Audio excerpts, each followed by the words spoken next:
Bonjour, c'est Véronique, jour 68 du défi de 100 jours pour vivre la magie au quotidien.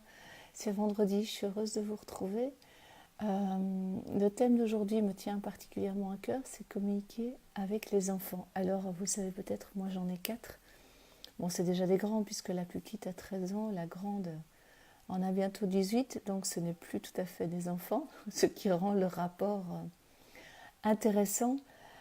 Et ce que j'aime dans le carnet du défi, c'est que Lilou nous parle d'établir un lien d'égal à égal, d'avoir un regard d'égal à égal. Et je ne sais pas si vous avez déjà observé, les petits, ils ont une sagesse, une innocence, un regard sur les choses vraiment inspirant.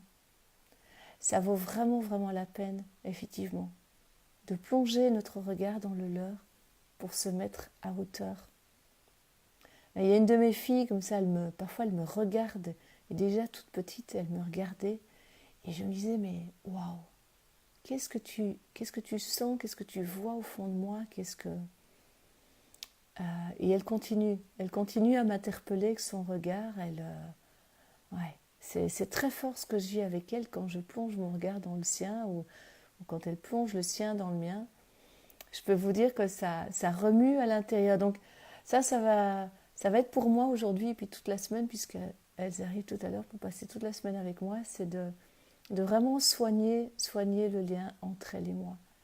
Soigner la relation, observer comment je les écoute, comment je leur parle, comment est le lien entre nous.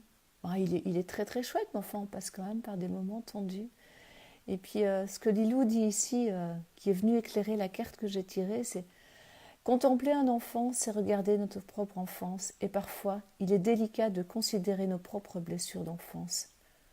Soigner la relation à l'enfant que nous avons été, soigner la relation aux enfants que nous rencontrons, c'est soigner l'enfance et ainsi soigner la vie.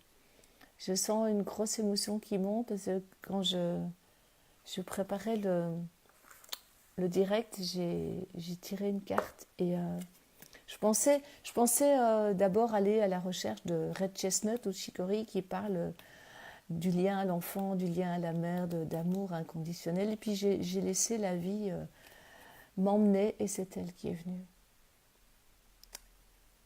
C'est Star of Bethlehem qui est sortie. Cette fleur qui vient consoler toutes les blessures que nous portons en nous. Et j'aime beaucoup en consultation dire elle va consoler l'enfant qui n'a pas compris. L'enfant qui n'a pas compris, il a vécu des choses et il a engrammé en lui des choses qui continuent à porter, qui sont douloureuses. Et donc Star of Bethlehem vient les consoler. Et puis j'ai aussi voulu aller lire dans mon super livre de fleurs le message de Star of Bethlehem. Et elle parle de guérir dans le ventre.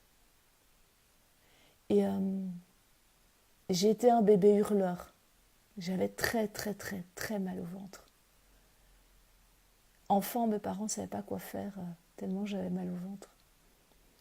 Et ça me parle beaucoup de revenir dans le ventre. Star of Bethlehem nous permet de guérir dans le ventre, de revenir dans le ventre, dans la source de toute chose et de rayonner de là.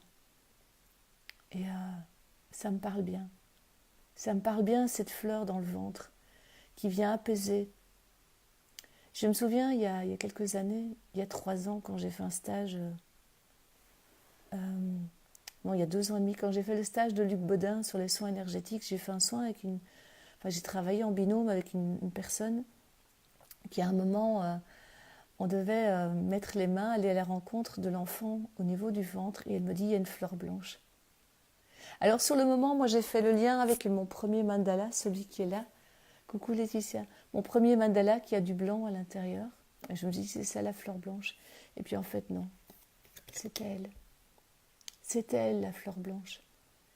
Et après cette fleur blanche, elle a inspiré mon logo.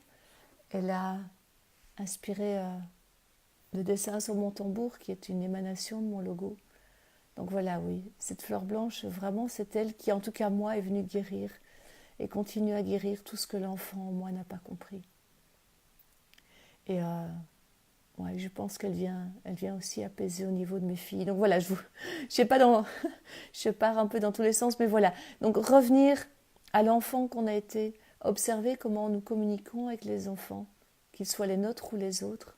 Attention au miroir et vraiment prendre soin de l'enfant en moi, en nous, pour pouvoir mieux prendre soin des autres, des enfants, des adultes. Bref, encore et encore, revenir dans le ventre, aller guérir et consoler ce petit qui n'a pas compris et lui permettre de s'épanouir. Voilà. Je vous souhaite une toute belle journée. Moi, je vais partir en forêt, préparer mon webinaire de mardi. Et ça, je peux vous dire qu'à l'intérieur, la petite fille, là, elle se dit, chouette, on va aller en forêt. C'est l'automne, il y a du soleil, on va aller en forêt. Belle journée, à très bientôt. Au revoir. Et surtout, prenez soin de l'enfant en vous, du petit, de la petite. Il attend que ça. Au revoir.